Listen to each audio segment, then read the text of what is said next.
I turned this one flat logo into 5 completely different cinematic styles, and I never opened After Effects once. It's all AI, which means you can do the same to your own logo yourself without paying a motion designer. In this video, I'll walk you through the exact process step by step, and at the end, I'll show you how to blend all 5 into a single animated sequence that still keeps the logo perfectly consistent. This works with literally any logo you choose, and it comes down to a single line in the prompt that you'll see in the very first generation. The usual problem with restyling a logo in AI is that the shape doesn't stay consistent. Say you ask for a coral version of your logo, and what comes back is only about 80% your logo. That instantly kills the brand's credibility, so it's the one thing we have to avoid. The reason this happens is that image models aren't built to copy exact geometry, they're built to make something that looks right. So when you hand one a precise brand shape, it treats the exact curves and proportions as a loose suggestion and quietly redraws them into something close, but not yours. That's why describing the logo better never fixes it. The only thing that works is locking the real shape in directly. I head into Higgsfield and open the image section with GPT Image 2 selected.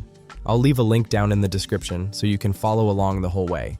Then I upload my crescent logo as the reference image and set the aspect ratio to 1:1, and that's the whole setup. For the first world, we go with a coral reef. The surface detail makes it look great, and I like the depth in the background, with the sun rays cutting down through the water. The crescent genuinely looks like a real underwater photo. Next, we move into clouds at golden hour. This one's my favorite because the whole shape is built out of soft clouds, and it still looks completely natural. It's maybe a touch too colorful, but overall it looks great. And now let's do the one in this lava style. This one feels much darker, driven mainly by the glowing lava cracks running through the rock. With the red and orange clouds and the volcanoes in the background, it really looks like a movie poster. No complaints from me here. The fourth one is ancient moss and stone. This one looks the calmest out of the ones we've done so far. The ground inside the crescent looks a little too soft to me, but the mossed crescent itself looks natural enough. And the last one is Arctic ice. I didn't expect it to catch the light on the edges of the crescent, so that part really impressed me. The aurora in the background and the shadow in front of the crescent make it feel even more real, though the cloud version is still my favorite. One thing if you're doing this yourself, attach your logo as the reference image on every single prompt, not just the first one. That gives us 5 finished generations, the same logo across 5 completely different worlds, and every one of them stays consistent.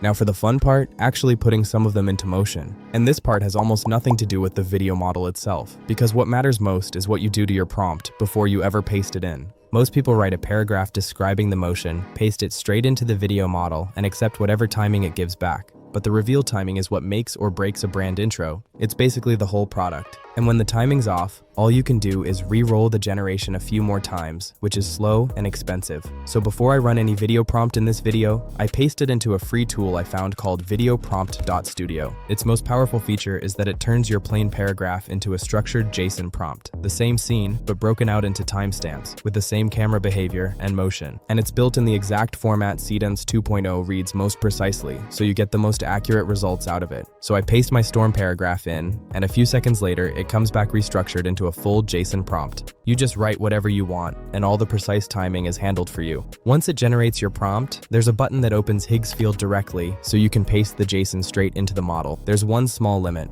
It only takes prompts up to 600 characters, so I kept every prompt in this video inside that range, and you'll want to do the same. Back in Higgsfield, I go to the video section, select Seedance 2.0, and set the duration to 6 seconds, the aspect ratio to 1:1, and the resolution to 1080p. For this run, I won't be animating all 5. I'll just test it with the cloud logo and the coral one to see how it works in practice. So I upload those two and tag the cloud one as crescent cloud and the coral one as coral cloud. And you can't skip the tags because the video prompts call these images by name, and that's how the model knows which logo it's animating. First up is the cloud logo. It handled that really well. The storm tears open right on the 4-second mark, exactly where I wanted it.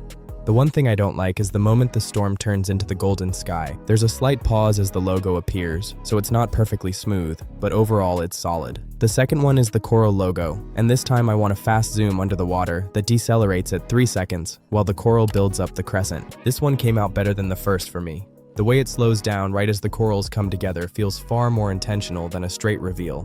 That's 2 finished reveals, and in both of them, the transition lands on the exact second the JSON asked for. Now for the real test, the thing I promised you at the start. I'll put all of these together into 3 cinematic videos that showcase the crescent logo, and each one always ends with the original chrome crescent. And the surprising part is how easy this is.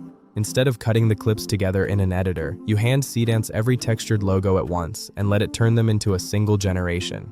And the reason you do it in one generation, rather than making 5 videos and cutting them together, is that the model actually builds the transitions for you. In an editor, the best you can do between 2 looks is a hard cut or a crossfade. This is exactly why we made the tags earlier, because the prompt calls each logo by name and tells the model exactly when to switch from one to the next. So I upload 5 logos into one generation, the cloud and coral ones I just animated, plus the ice, the lava, and the chrome brand logo, which I tag as Candace Productions. The ice and lava were made the exact same way as the cloud and coral back in step 1. I'm still on Seedance 2.0, but this time I set the duration to 15 seconds. I skipped the moss one here because I wanted to see how it handles the more complex worlds. The prompt is just a timeline, telling the model which logo and which world to show at each point. The workflow gives me 3 different ways to run this animation, so I generate all 3 and pick the best looking one. The first is the orbit, where the crescent smoothly changes its material every time it transitions to the next world.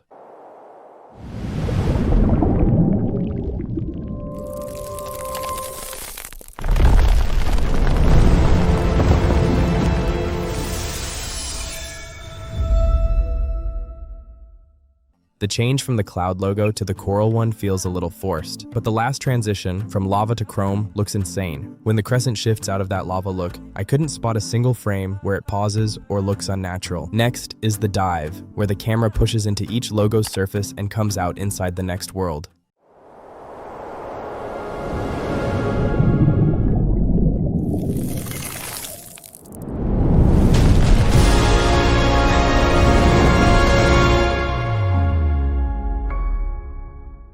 And here there are 2 things that I really don't like. The zoom out on the cloud logo at the start looks a little off and seems to stop part way, and the coral to frozen transition is the worst of the bunch. That ice frame just doesn't match what it's coming out of, and it feels rushed. So I'd skip this one entirely. The third is the sweep, where the camera holds still while each element washes across the frame, changing the logo as it passes.